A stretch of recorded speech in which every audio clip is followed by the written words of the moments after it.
Praise the Lord. प्रभु यीशु मसीह नासरी के नाम में आप सभी को जय मसीह की। परमेश्वर के महान नाम को धन्यवाद हो कि परमेश्वर ने फिर से एक बार एक नया दिन को दिया है ताकि हम उसकी भलाई और कृपा को अपने जीवन में ग्रहण करें और उसकी नाम को बड़ाई और स्तुति करते रहे। आइए हम आज थोड़ा चर्चा करेंगे रोटी की कीमत या रोटी की अहमियत के बारे में। उसके बाद हम परमेश्वर के वचन से पढ़ेंगे। इस छोटा सा संदेश के द्वारा प्रभु आपको जरूर आशीष देगा, इसलिए आप सुने पूरा और आखिरी में आपके लिए प्रार्थना होगा। प्रार्थना में शामिल होइए, प्रभु की छुटकारा और आशीष को अपने जीवन में ग्रहण करें। हम देखते हैं रोटी हमें क्या देता है। रोटी हमें बल देता है, कमजोरी को दूर करता है। खाना हमें कार्य करने की शक्ति देता है, हमारे दिमाग की शक्ति को बढ़ाता है, सोचने समझने की शक्ति को बढ़ाता है। अगर कोई भी इंसान भूखा रहे, कमजोर हो जाएगा, सोच नहीं पाएगा और उसका जीवन को आगे नहीं ले चल पाएगा। इसलिए रोटी हमें बहुत जरूरी है। इसलिए इस रोटी के लिए और इस पेट के लिए हम देखते हैं कई लोग को कहते हुए कि लोग अपने जगह छोड़कर दूसरी जगह जाते हैं और दूसरी जगह कमाने के लिए जाते हैं। बहुत जरूरी है, क्योंकि हम रोटी कमाना बहुत जरूरी है, क्योंकि हमारा जीवन निर्वाह उसी से होता है। हम बोलते हैं पेट के लिए छोड़ के जाना पड़ता है, पेट के लिए है, बहुत जरूरी है। रोटी, कपड़ा और मकान, इस धरती पर जितना भी दिन हम जिएंगे, 70-80 साल, 90, 100 साल, 120 साल, जितने भी दिन है, बहुत जरूरी है।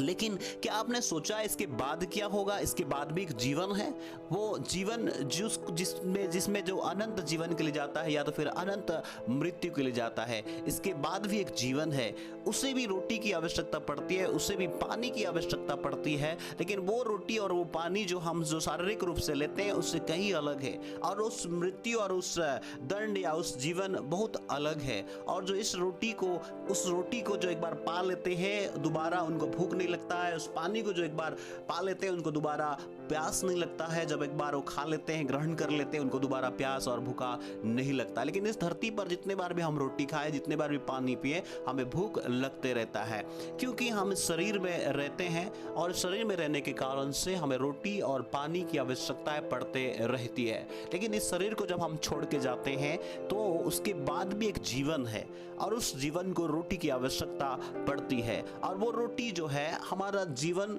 से जुड़ा हुआ है और वो स्वर्ग से जुड़ा हुआ है। और ये रोटी स्वर्ग से जुड़ा है, ये रोटी जीवन की रोटी है, अनंत जीवन देता है। और उस रोटी में जीवन मिलता है जो स्वर्ग से उतरा है, और वो कभी भी खत्म नहीं होता है, कभी भी तृप्त हमारा जीवन को करता है, कभी भी जरूरत नहीं पड़ता है। आप सोच रहे होंगे वो किसके बारे में मैं बात कर रहा हूँ? ये उस स्वर्ग से उतरा हुआ उस रोटी के बारे में बात कर रहा हूँ जो संसार की रोटी से अलग है और संसार की जीवन से अलग है, जो हमें इस शरीर को छोड़कर जाने के बाद हमें मिलता है। और इस शरीर को जब हम छोड़ के जाते हैं, उसके बाद परमेश्वर की रोटी हमें देता है। कोई भी उस जीवन के बारे में आज नहीं सोच रहा है, कोई भी उस जीवन के बारे में चिंतन नहीं कर रहा है। सभी लोग इस धरती के जीवन के बारे में ही चिंतित है, इस धरती के जीवन के बारे में ही सब परेशान है। कैसे जिएंगे, कैसे खाएंगे, कैसे रहेंगे, कैसे परिवार की पालन पोषण करेंगे। लेकिन इस धरती को छोड़ के जाने के बाद क्या होगा, किसी को भी चिंता नहीं है। लेकिन मैं आपसे आज इस परमेश्वर के वचन के द्वारा मैं आपको स्मरण दिलाना चाहता हूँ कि उस जीवन में भी रोटी की आवश्यकता पड़ती है, उस जीवन में भी पानी की आवश्यकता पड़ती है। लेकिन उस जीवन को एक बार लेने के बाद, उस पानी को एक बार लेने के बाद दोबारा हमें कभी भी प्यास और भूख नहीं लगता है।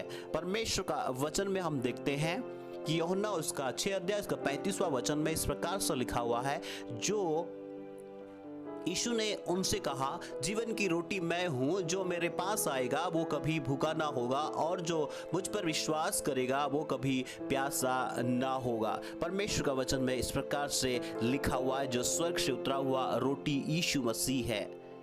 शरीर को छोड़कर जाने के बाद आप सोच रहे होंगे, क्योंकि कुछ लोग सोचते हैं कि अरे स्वर्ग और नरक होता नहीं है, इसके बाद जीवन होता नहीं है। कुछ लोग बोलते हैं कि स्वर्ग और नरक तो यहीं पर है, कुछ लोग बोलते हैं और स्वर्ग और नरक होता नहीं है। लेकिन बाइबल बताती है कि बाइबल का परमेश्वर कहता है, जो जीवित परमेश्वर है और सच्चा वचन उसमें लिखा हुआ है, स्वर्ग और नरक है और जीवन है और मृत्यु है। आप सोच रहे होंगे, एक बार आदमी मर जाता है, शरीर को छोड़कर चला जाता है, उसके बाद क्या जीवन क्या मृत्यु है? नहीं प्रियो, परमेश्वर का वचन में लिखा है कि हम इस शरीर को छोड़ने के बाद हमारी जो आत्मा है कभी मरता नहीं है, वो अनंत मृत्यु की ओर जाता है या तो फिर अनंत जीवन की ओर जाता है। और अनंत जीवन जो स्वर्ग में ले जाता है, स्वर्ग में उस परमेश्वर के साथ में हम आनंद करते हैं और उसकी साथ में संगति रखते हैं। और अनंत मृत्यु उस नरक में ले जाता है जो अनंत दंड है, कभी मरेगा नहीं, आत्मा हमेशा तड़पते रहेगा।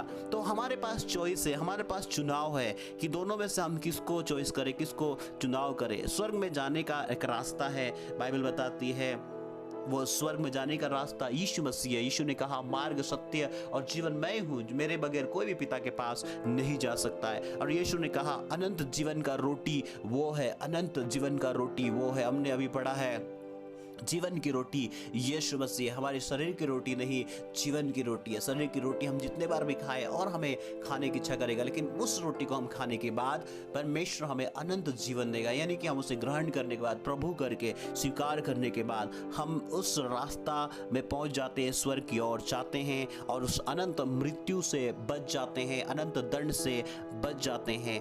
और वो हमें कभी भी प्यासा होने नहीं देता है, लेकिन नरक में हमेशा प्यासा और हमेशा भूख लगते रहेगा, तड़पते रहेंगे। बाइबल का परमेश्वर यही कहता है। इसलिए हमारे पास चॉइस है कि हम किसको थामे। बाइबल बहुत सरल है कि हम प्रभु यीशु मसीह को विश्वास करें, उसे ग्रहण करें, उसके पास जाए और यीशु मसीह के साथ में अपना जीवन बिताए। तब स्वर्ग में जाकर हम उसके साथ में रहेंगे और इस धरती पर प्रभु यीशु मसीह आपके साथ रहेगा। इसलिए आप कभी भी चिंता ना करें, डरे नहीं। अपने जीवन की हर एक परिस्थिति में परमेश्वर आपके साथ है, आपको उद्धार करेगा, आपको छुड़ाएगा। प्रभु को, अपने प्रभु यीशु को अपने जीवन का प्रभु कर ले, परमेश्वर को स्वीकार करे, वो आपको अनंत जीवन देगा और इस धरती पर भी आपको छुटकारा देगा। परमेश्वर आपके संग और साथ रहे, यीशु मसीह के नाम से मांगते हैं आपके लिए आशीष, आमीन। आइए हम प्रार्थना करें। स्वर्गीय पिता परमेश्वर, हम प्रार्थना करते हैं इस समय में यीशु मसीह के नाम से तेरे वचन को जितने लोगों ने सुना है तो उन्हें आशीष दिया, इसलिए धन्यवाद हो। परमेश्वर प्रभु आपको ग्रहण करे और आपके साथ चलने के लिए सहायता करे। प्रभु आपने जो हमारे लिए किया उस बात को यकीन करे, विश्वास करे और परमेश्वर उस जीवन के बारे में चिंतन करने के लिए सहायता कर। यीशु मसीह के नाम में मांगते हैं, आमीन। God bless you. जय मसीह की। यदि आप पहली बार सुन रहे हैं इस प्रकार के मैसेज के लिए आप सब्सक्राइब करें ताकि परमेश्वर के वचन आप तक आते रहेगा। यदि अच्छा लगा तो आप लाइक करें और शेयर करें ताकि दूसरे लोग भी आशीषित होने पाए। आमीन।